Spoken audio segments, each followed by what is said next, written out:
Welcome everyone to the Finance Committee meeting. Today is Tuesday, September 12th, 2023. It's 6:30. I'd like to call this meeting to order with a pledge of allegiance. I pledge of allegiance to the flag of the United States of America, and to the republic for which it stands, one nation, under God, indivisible, with liberty and justice for all. This meeting is being held remotely in accordance with the Governor of Massachusetts March 12, 2020 order suspending certain provisions of the Open Meeting Law, GLC 30A, Section 20. And on March 29, 2023, Governor Healy signed a supplemental 2023 budget bill allowing remote and hybrid meeting options for public bodies through March 31st, 2025. This meeting is being recorded. Well, welcome everyone. Hello. Hi, Zach. How are you? Good.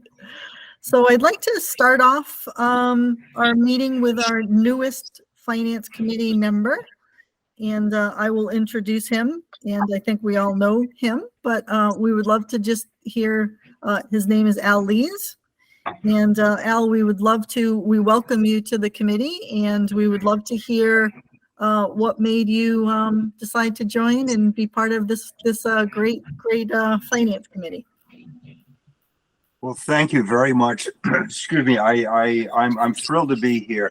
I have never been on a board or a committee in the town because as a recovering grocer, I could never get into any particular political setup, if you will, because half of my customers would be upset with me at all times. So I just, backed off.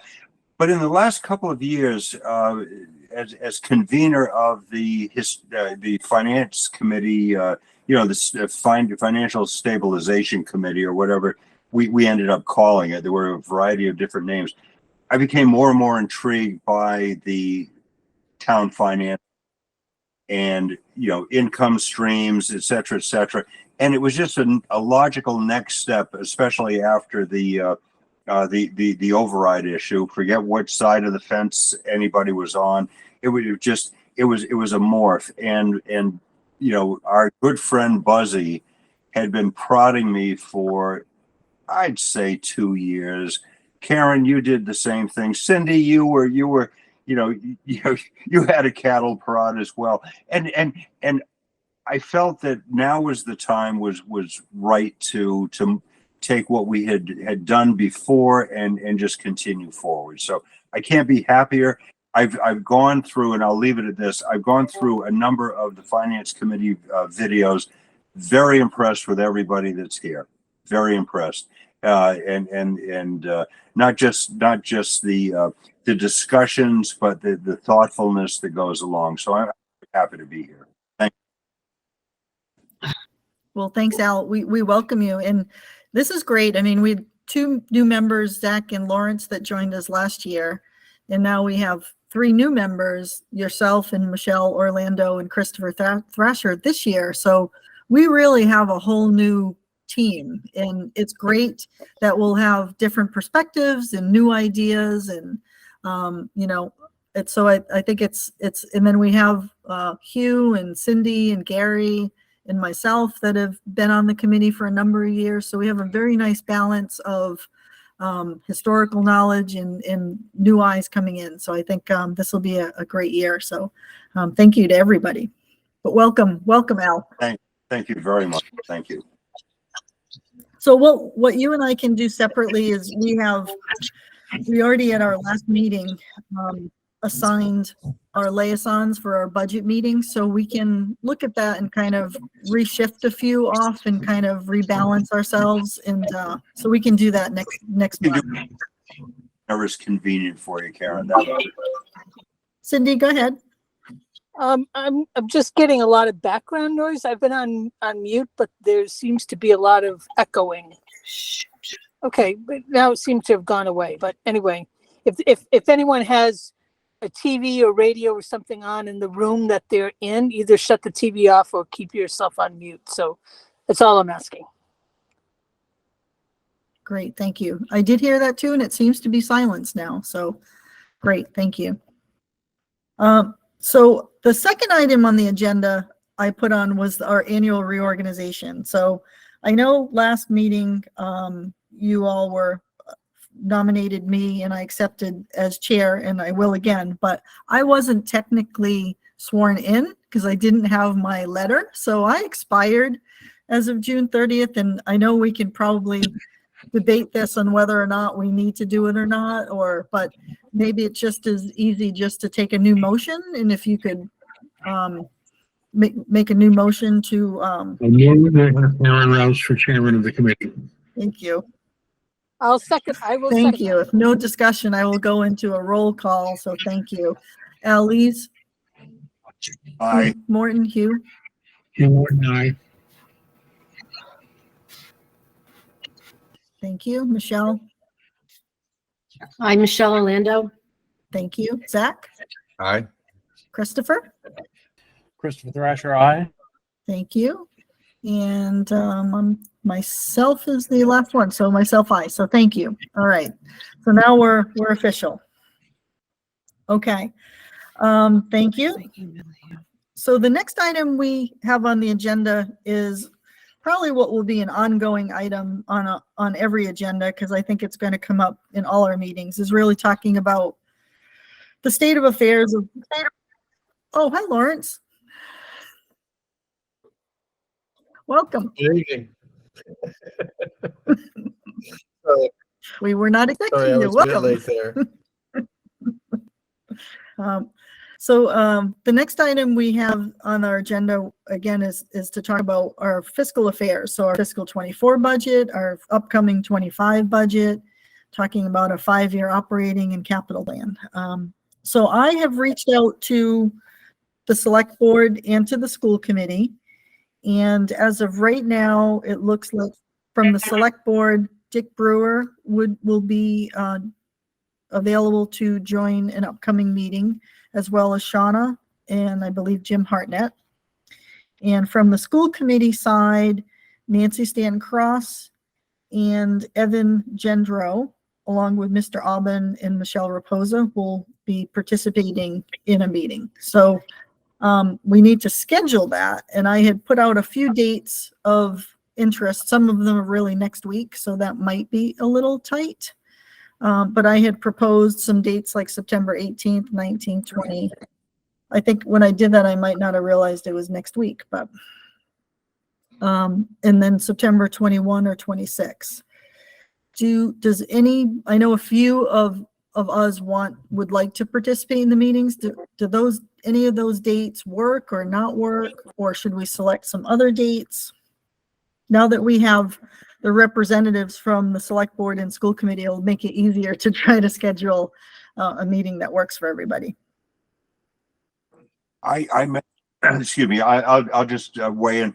I mentioned to you that the 19th to the 22nd didn't work for me because we were going to, Cindy and I were going to go on a mini vacation, but the hurricane has changed our plans. So if, those dates are now open Okay. for us, if that Okay. makes. Christopher? So your next week is a little troublesome, but you said maybe the 21st actually. That Thursday might work. Other than that, next week is pretty jam-packed. The only day that I had open to begin with was Wednesday, but we have a long-term building committee meeting now on Wednesday Right. night. So And what date is that on the long term? the long-term is on the 20th, Oh, okay. Wednesday Okay. the 20th. Okay. And Gary and I are also busy on the 20th for personnel board as well. Okay. So maybe the 21st might be a date that might work that we can toss out. That would work for me. Yes. Okay. Yeah, as far as I'm concerned, it worked. I was gonna say the 20th and the 22nd didn't work for me, but the 21st is okay. Okay.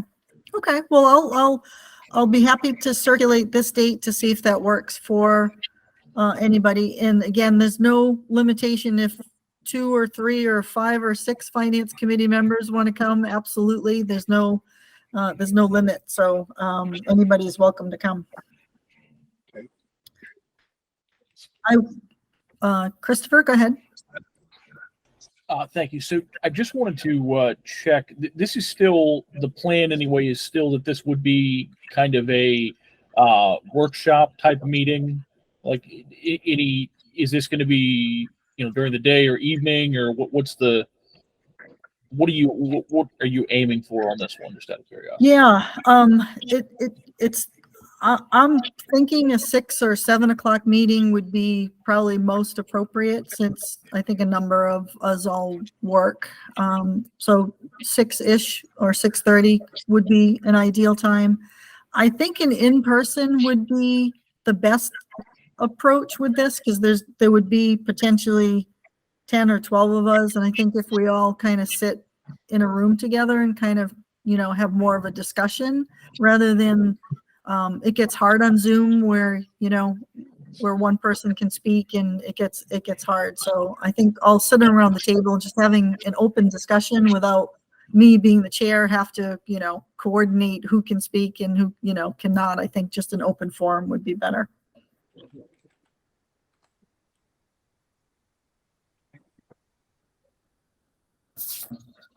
Does that work for everyone that's interested in coming? Okay. So, and Christopher, yes, I think, the purpose of the meeting is to really, this is the first of, I think more than one.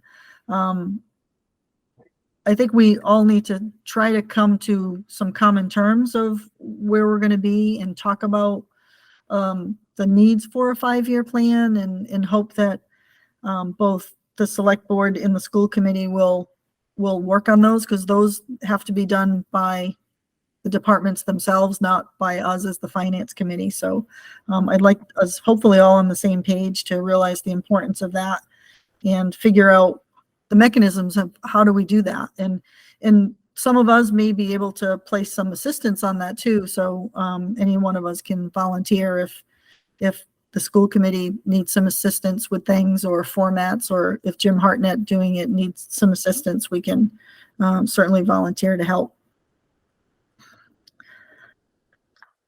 But one of the big items for us really in fiscal 24 is, as we all are familiar with, that we use free cash to help balance the budget this year.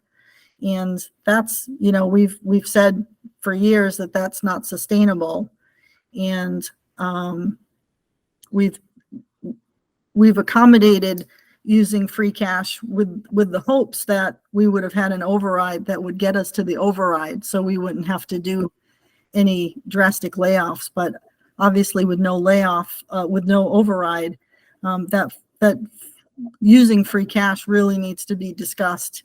And in my opinion, we need to really look to eliminate that, to have a balanced budget without using free cash.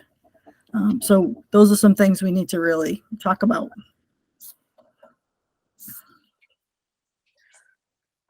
Cindy, go ahead.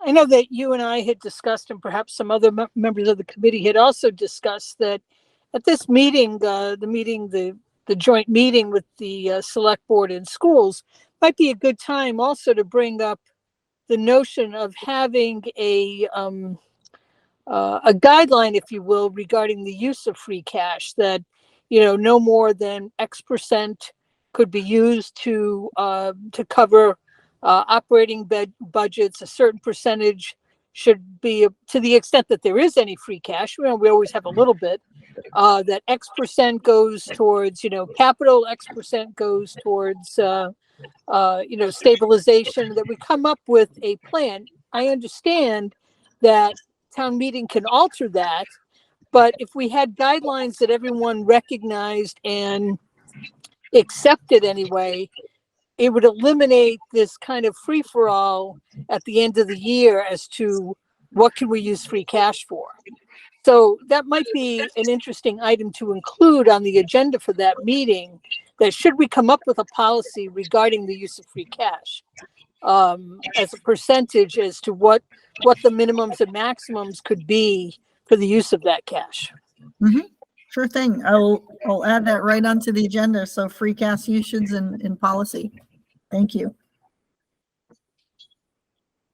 Hugh, go ahead.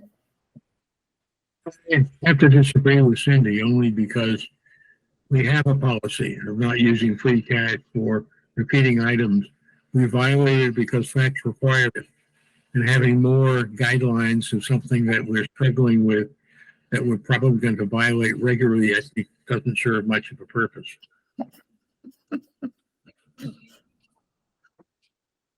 Lawrence, go ahead.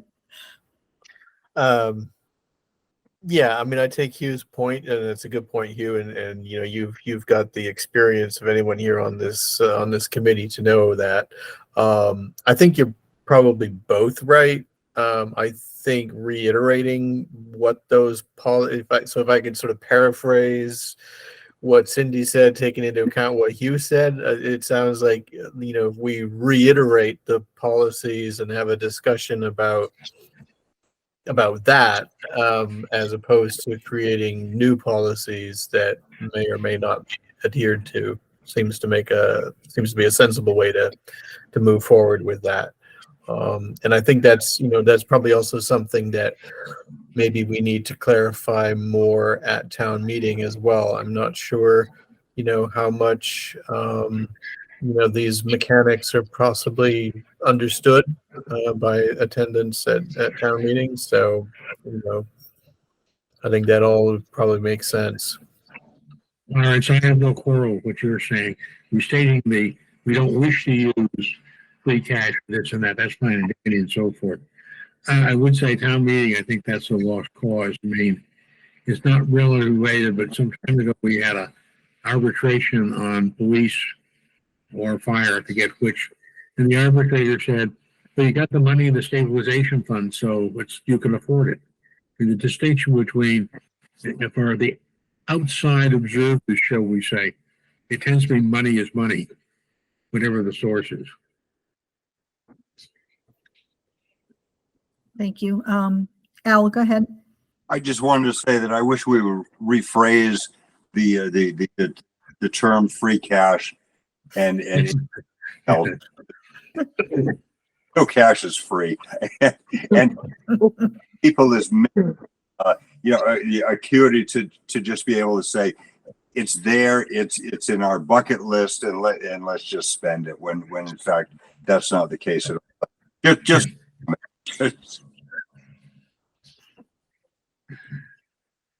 Thank you, Al.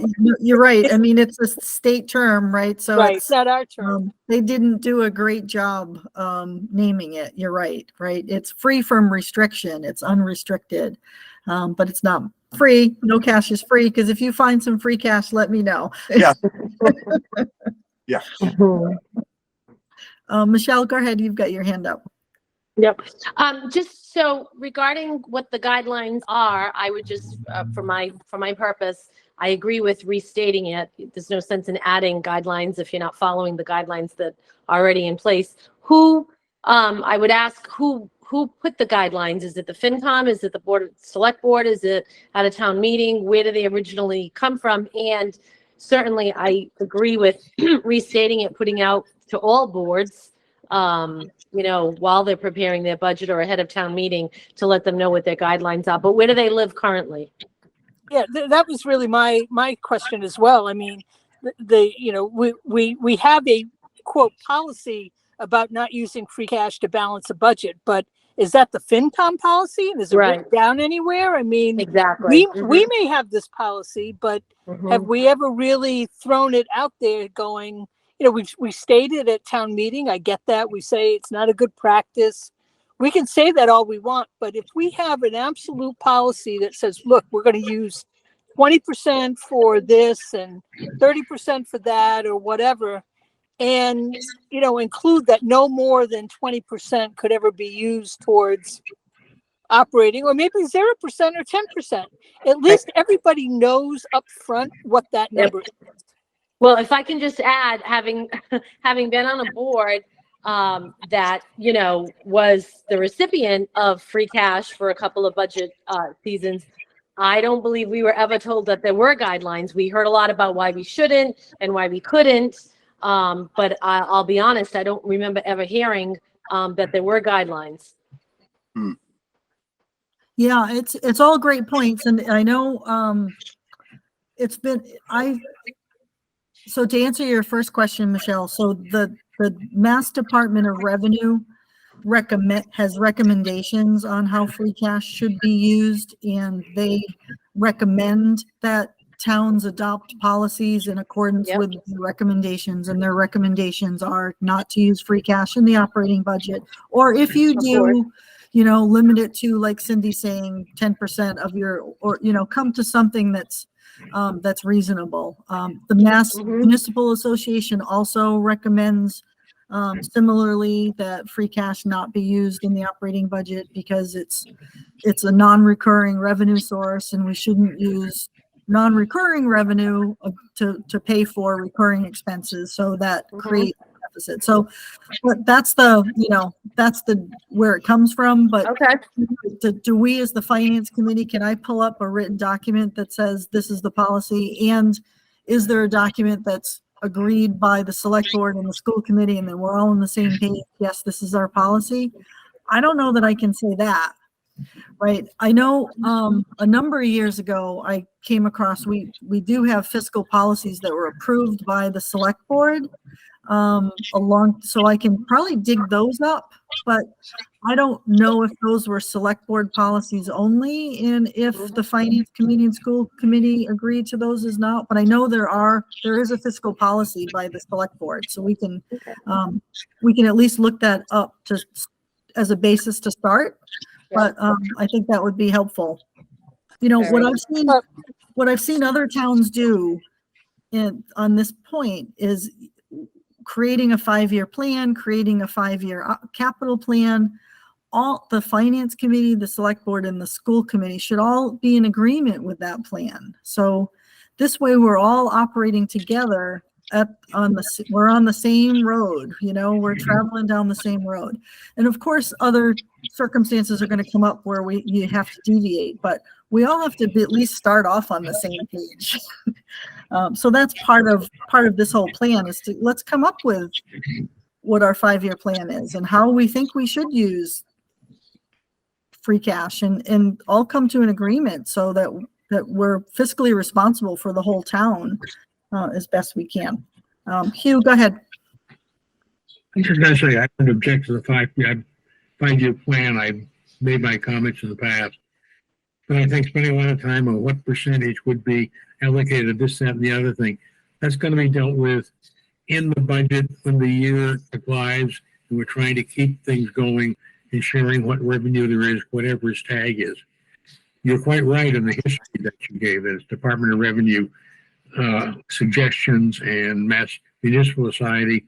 It's also, I think, the fact, though, the Finance Committee is the advisor on allocating funds. We do recommend the budget, and that has to do with where the funds come from for the various departments. So the 5-year plan is fine. It'll be valuable or not, depending upon what the revenues available are over time. But I think it's an awful lot of wasted energy to try to allocate what the right percentages could be for policy when the reality is going to control what happens. Karen, Susan has her hand up. Go ahead, Susan. Hi, Hi. I just want to say it also has a negative impact on bond rating. Thank you for that. What has a negative impact on bond rating? Utilizing too much free cash for non or recurring expenses. For recurring expenses, not non-recurring. They recommend that it be used entirely for non-recurring expenses, such as capital expenses, and not budgets. And they do definitely look at that. Okay.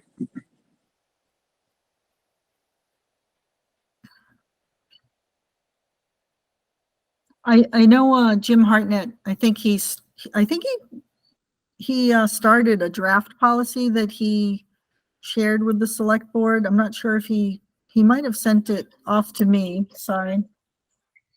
But I think he was interested in, as well as trying to create a free cash policy or free cash guidelines. So I think that is definitely something we should move towards. Okay, so those will be, anything else that you would like me to add to our agenda for this upcoming meeting to start to talk about all of these important items? Okay. I'll have Jim dig out the select board, the policy that I think was approved several years ago. Okay. Anything else on this topic before I move on to the next item on the agenda? Nope. Okay. Okay, so the next item we have is committee and liaison updates. And I know there's been a couple of active committees, so I'll be interested to hear from Christopher and Cindy on the long-term building committee. I don't know if anybody else has any other committee meetings, but maybe Christopher and Cindy can update us on what's happening there, if anything at all. I'll update you on the personnel board anyway. Oh, sure. I can never remember whether it's Gary or myself that's the FinCom representative. So since Gary's not here, I'll at least brief you on that. So RFPs were sent out to several firms regarding the compensation analysis and the compensation and classification analysis for roughly 140 employees in the town. This would include union and non-union, does not include school positions, does not include rank and file of police and fire, since those are already heavily negotiated by their respective unions. So would not include those groups. Town meeting had allocated $30,000 for this. You may recall that I was kind of pushing to up to 40,000. Now I wish that we had, because the lowest amount came in at like 44,000, which does not include job descriptions, which we almost need the job descriptions before we need the compensation analysis, because I don't know how you do one without the other. So we're going to meet with the representatives from the two firms that submitted the two competitive items to see what kinds of things we could include or not include for the amount of money. The town administrator thought that, if we were short just a few thousand, that the select board out of their professional services account might be able to cover some of that, or perhaps some of the ARPA money that's still available could also cover some of the amount that we're short. But that remains to be seen. I don't know if we're 10,000 short, 5,000 short. I don't know what we'll come up with, but hopefully we're going to meet with these representatives next week, and I'll be able to report back at our next meeting as to where we are. So that's kind of that. We're kind of nowheresville right now with that study. So I'll let Christopher cover the long-term building committee.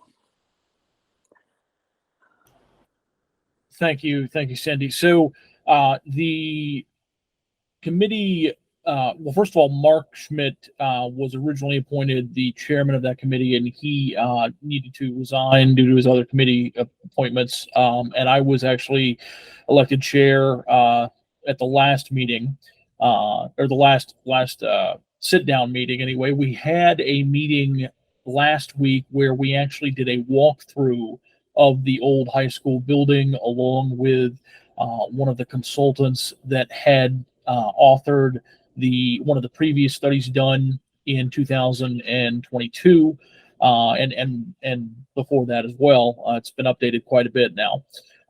At this point, there's still a lot of discussion taking place as far as what direction to take the funds that were allocated by the town meeting, as far as whether a project manager or another use study is going to be the best use of those funds. What I am hoping to get the committee to kind of focus in on is basically taking a few distinct scenarios of potential uses for the property, and basically having it set out which use scenarios are going to be evaluated by any additional study or any additional consultant. There has been discussion as to what the actual code requirements are for any use of the building, as far as what would constitute a change of use.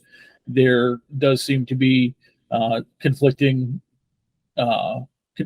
opinions on that from many individuals. We have spoken with the town building inspector, and also are planning to solicit some other input as well from other inspectors and other code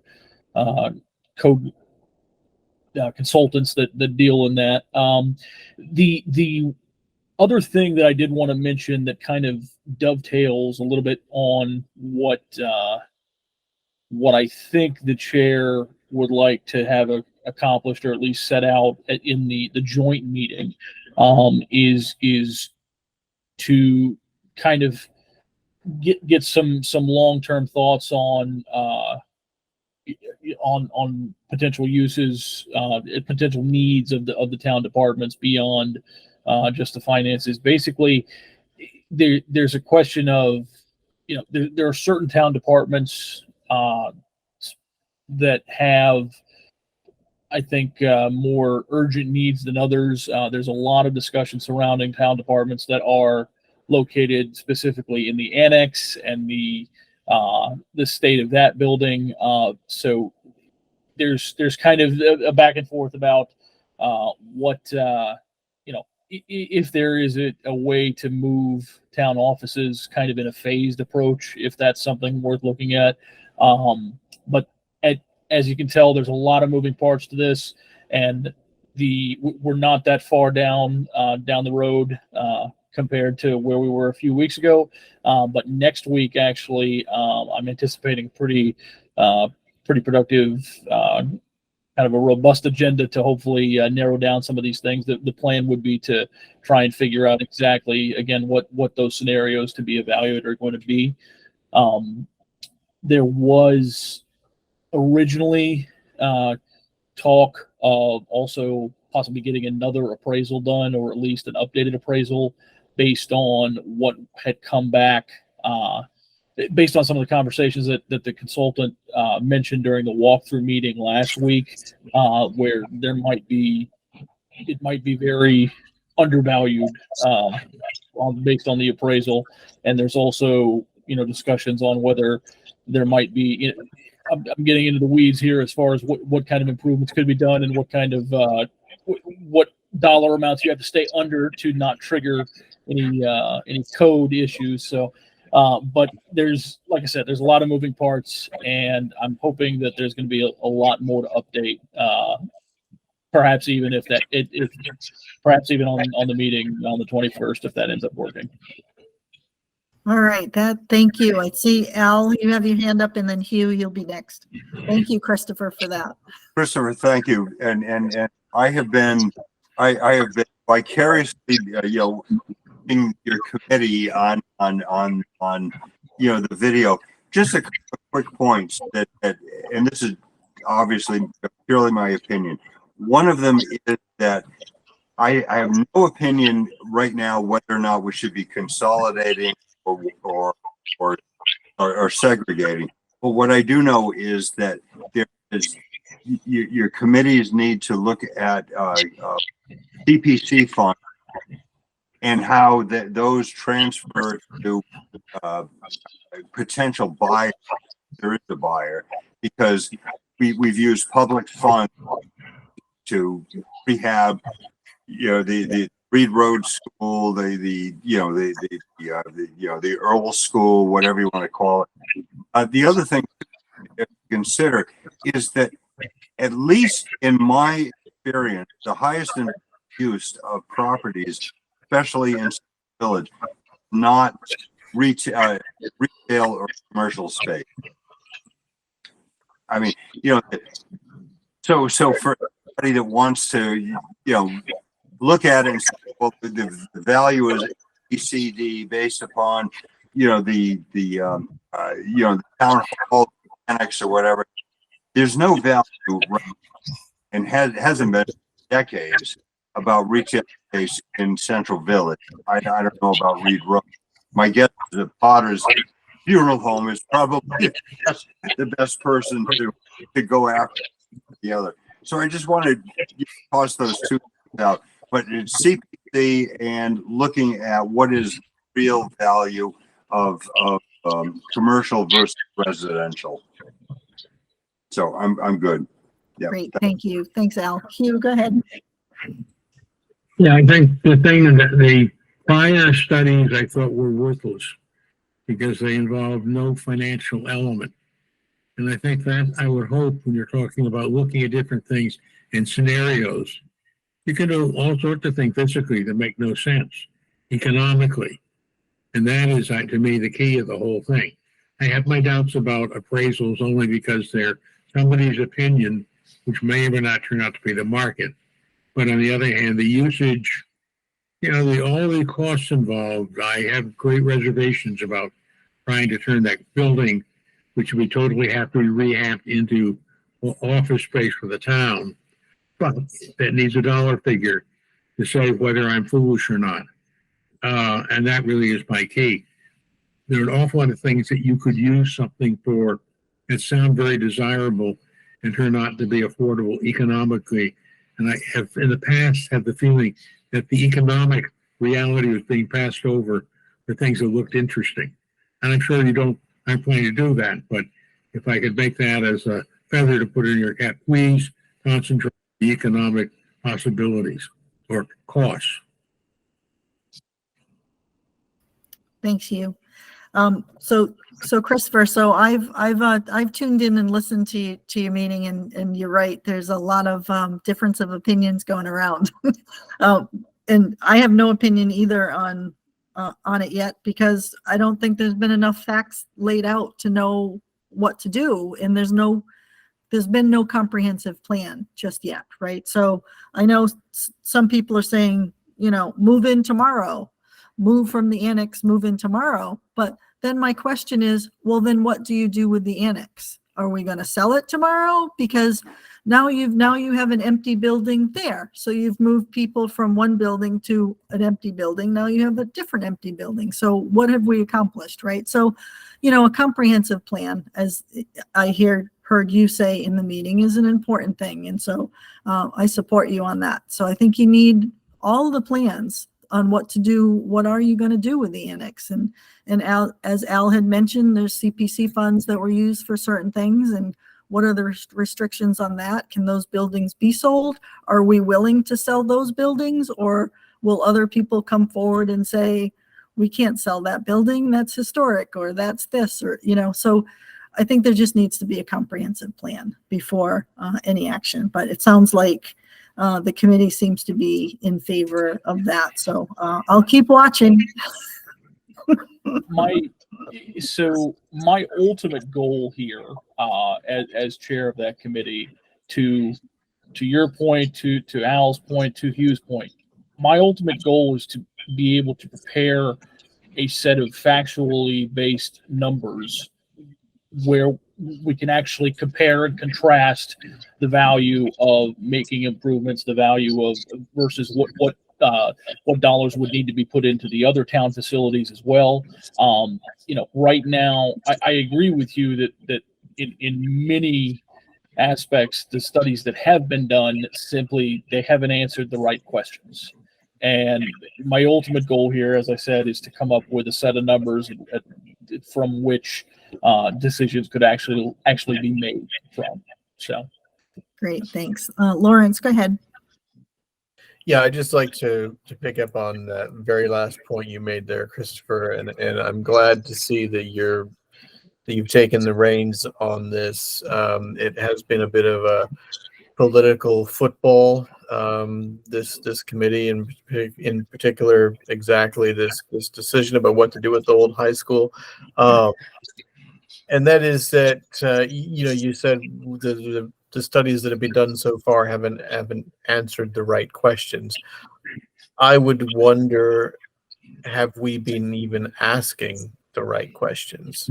The question that you ask will determine the response that you get, is often the case. And I don't know, I hope that's something that you're going to be, keeping in mind and keeping on top of as this goes forward, is to make sure that we are in fact also asking the right questions to guide this in the right direction.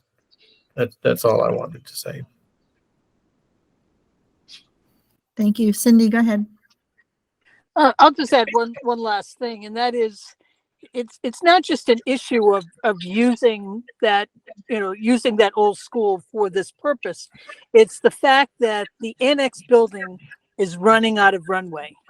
That school is really at the point of where it's no longer really usable for the purpose that we're using it for now, without putting some significant additional funds in that building. And it's still an awkward composition to have one building down the road from the other. If you go to the building department, then you have to go down to the assessor's office if you need some kind of plan from there. That will be compounded if they move just part of the building into the old school. And now you still have town hall. I mean, it's a mess. If you build a new town hall, it's $700 a square foot for everything. If we're able to come in even at $400 a square foot in renovating the old school, it's a win-win. We can deal with what other uses we could have for the other buildings, but you have to understand that the annex building really shouldn't even have most of the people that are in there right now. The air quality is poor. The windows cannot be open. It's really not safe from a handicap perspective. The ramp, that the little elevator thing that's used to get people in there is borderline safe. I mean, there's so many issues that we just keep putting Band-Aids on. We're throwing $50,000 at that building right now that we didn't even have to fix the AC units that are in disrepair. So we keep throwing some money at these buildings, and eventually they're just going to run out. So something is going to have to be done at some point, and we can't keep just ignoring that problem. So that's one of the other targets that we have to focus on. So anyway, I'm done. Thank you.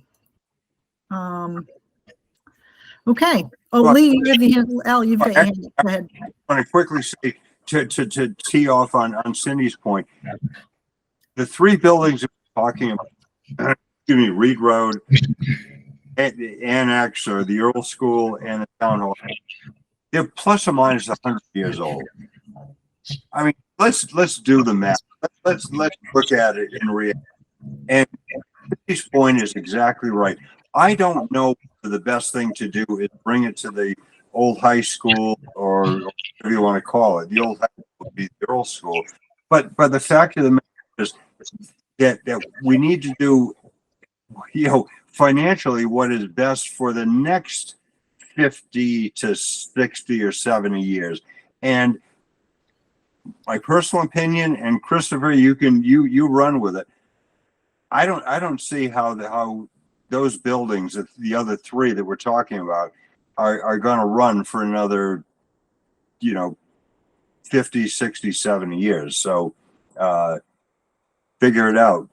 That's your job. But those buildings are gone. I'm dealing with the Bell Schoolhouse right now that is going to be the same vintage if you flash forward 50 years, and it's not a pretty picture. So.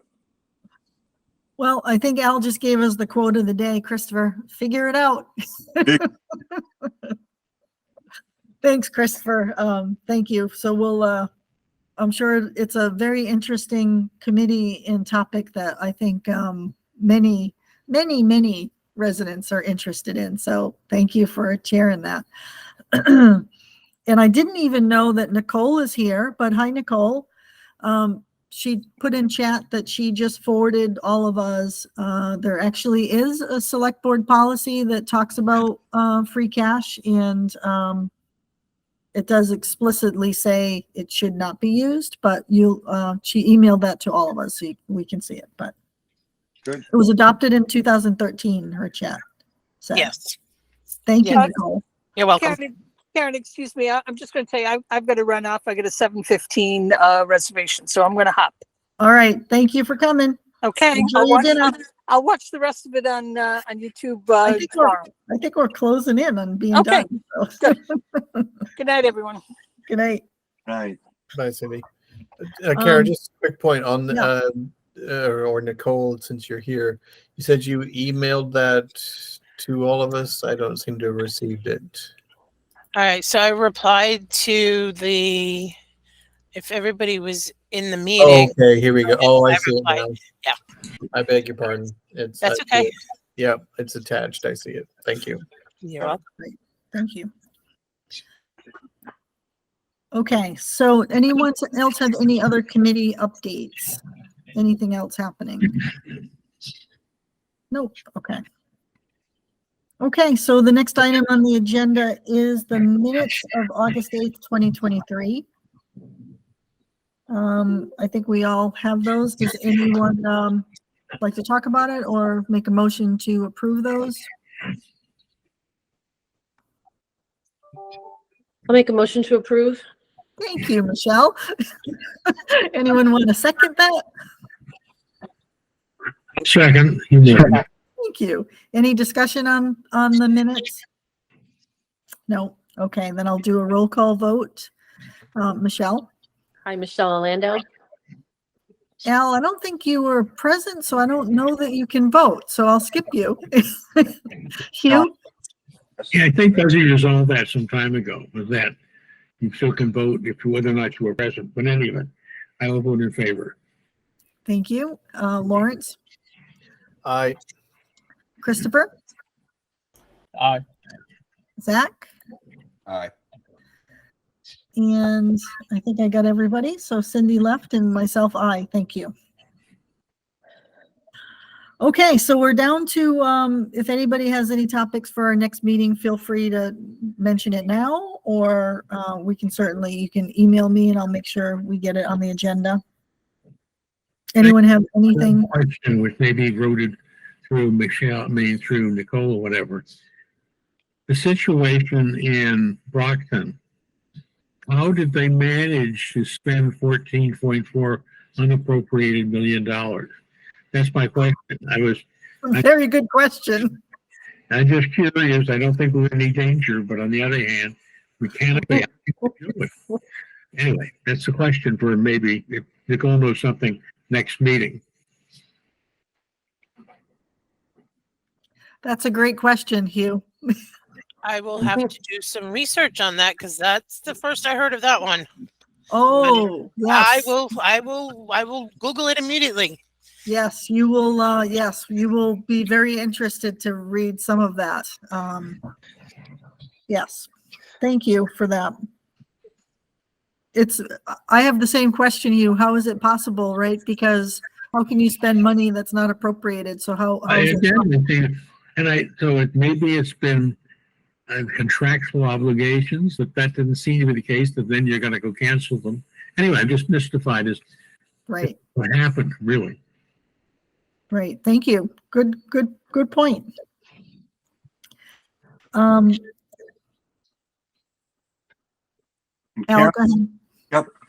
You and I need to go offline tomorrow or the next day because I need to dial into a committee because otherwise I'm a freeloader. Say that again? What? I missed that. I need to dial into a committee or else I'm a freeloader. I'm just kind of hanging out here. So Oh, okay. you and I will talk offline. Sure. Yeah. Figure that out, okay? Absolutely. Right. We will do that. I'm a freeloader too right now. I'm not in any committees other than this one. So Karen, when you have a chance, can you let me know who is my representative for treasurer collector and or debt?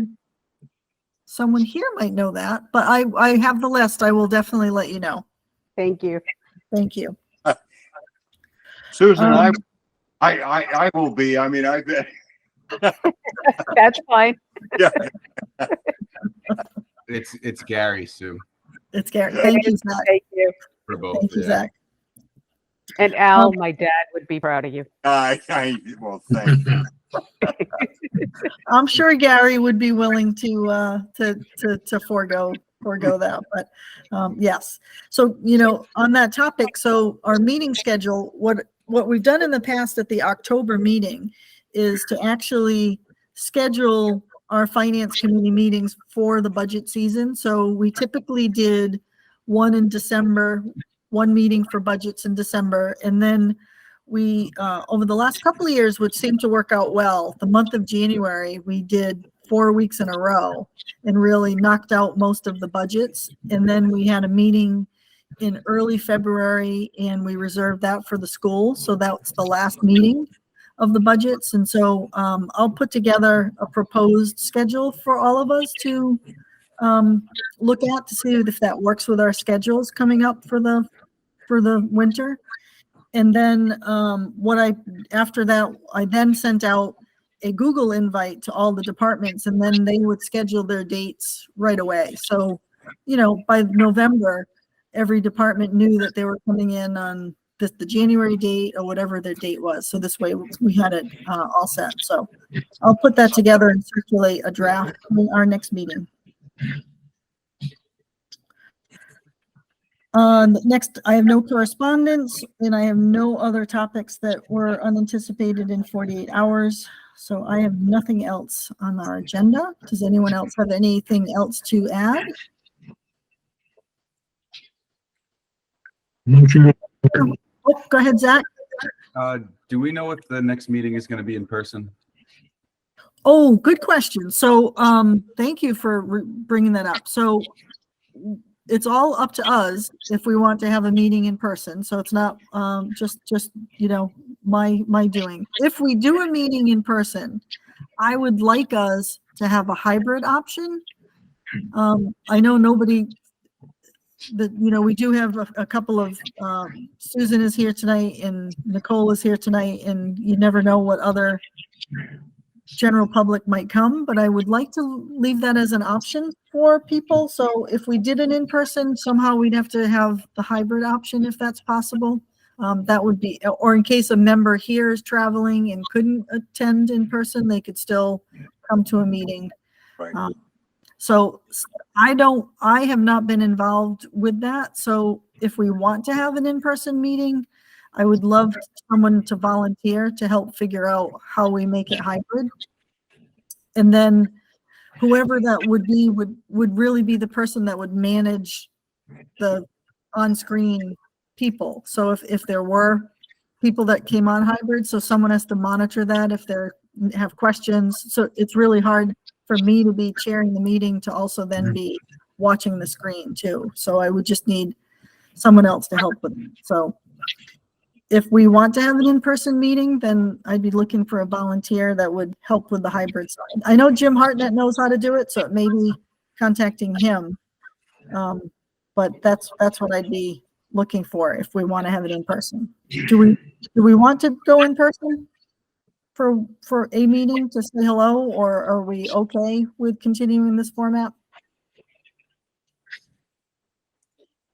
I like the idea of an in-person. If it's as simple as like having a laptop open, facing everybody, and then someone looking at the screen to make sure they see any hands that are raised. Like, I have no problem doing that at the meeting. My camera does not work on my computer, so I would have to use somebody else's so that the people hybrid can see the meeting, but I have no problem like tending the hands on that meeting if we're in person. Okay, thank you. Anybody else want to do in person or keep it? What would we like to do? I'm fine either way. Okay.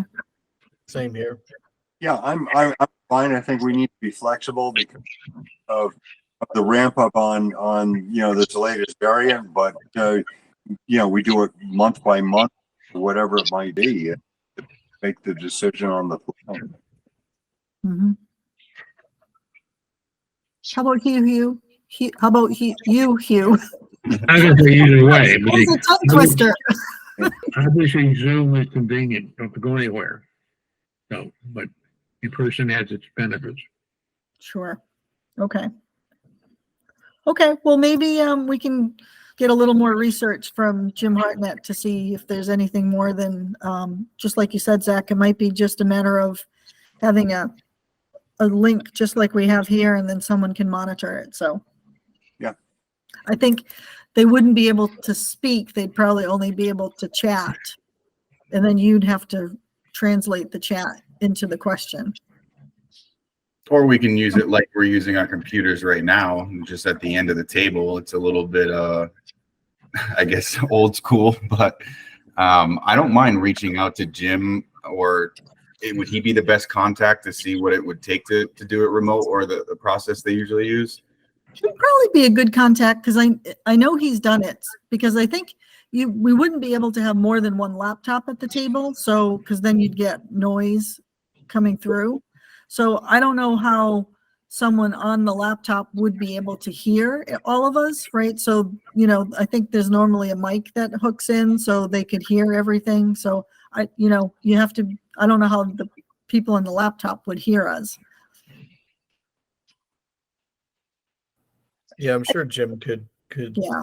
I'll pose the question. tell you who to talk to. You know, I can't remember the IT guy's name right off the top of my head, but yeah, Right. it's not Yeah. beyond the wit of personhood to figure that out. Right. Yeah. I thought I saw at one of the select board meetings, they had an outside company call into the meeting, and they had a big screen behind them and everybody was talking to them. So they may have the equipment in that meeting room that they use to make it kind of like a Zoom room. We call it at work a Zoom room or whatever. Right. And you're able to do it without a laptop. The equipment's there. So, but Right. I think Jim is that person to ask. Yeah. Yep. Great. Well, thanks, Zach, for volunteering to see if it's doable. So we can always do October remote again, and then maybe try a November one, you know? Or if you get the information soon, you know, let's chat and see if we can figure it out. So. All right. Thank you for reminding on that. So thank you. And Karen, when would the next meeting be? The 10th? So that would be the second Tuesday of the month. Yep. The 10th. Yep. Yep. All right. All right. I will entertain a motion to adjourn. If so, thank you. Is any second? Second, Thank you. Roll call, Michelle, I'm Michelle Orlando. Al, Hi, Al Lees. Hugh, Hugh, Hi, Hugh Morton. thank you. Christopher, Aye, Christopher Thrasher. Lawrence, Aye. thank you. And Karen, I thank you, everyone. Thank you. Thank you. Have a good night. Good Did I night. do Zach? Zach, did I miss you? Yeah, but that's okay. I'm sorry. I'm sorry. I agree with adjourning. Thank you. We've got you. Good night, everyone. Yeah, Good everyone. night, everyone. Cheers, everyone.